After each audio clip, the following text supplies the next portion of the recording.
ये शेर है या इंसान है, ये शैतान है या कोई मानव है? हे परवरदिगार, ये काफर संभा इतना क्यों लढता है? क्यों? संभाजी राजांचं होतं नव्हतं तेवढं सैन्य सगळं संपवलं गेलं. खाली राहिले फक्त 30-35 तर कैद झाले. पण दिलेर खानानं सर्वदेसर डोकं चालवलं.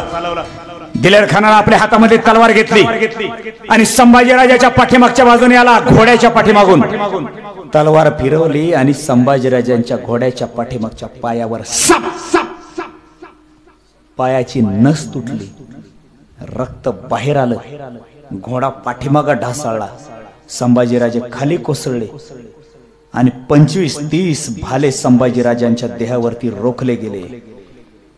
तलवारी रोखल्या गेल्या आणि माझ्या स्वराज्याचा छावा कैद झाला. कैद करो इस काफिर को,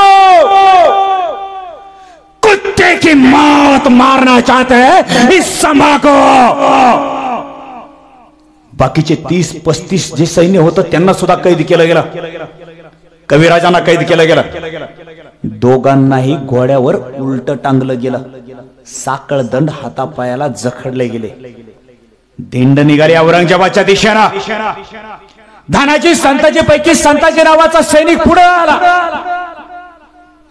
आणि या फौलाद खानाचा शैतानाचा म्होरक्या कविराज आणि संभाजीराजे तर उलटे लटकवले. संभाजीराजाच्या कवी कलशांच्या तोंडामध्ये चिरगुट कोंबली गेली.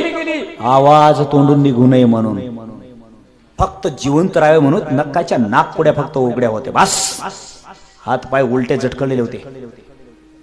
आणि ह्या सगळ्या सैतानांचा मरक्या गणूजी पुढे झालाय. धनाजी संताजी म्हणजे संभाजीराजासाठी जीवाला जीव देणारी माणसं. गणूजी शिर्केला समोर पाहिलं. संताजी बोलतात गणूजीरावाला, ओ गणूजीराव इकडे काय करताय? अहो संगमेश्वराच्या दिशेने सैतान गेलाय. अहो राजाला कैद करायला इकडे कुठे निघाले? संताजी तुम्ही संभाजीराजांना आवरा.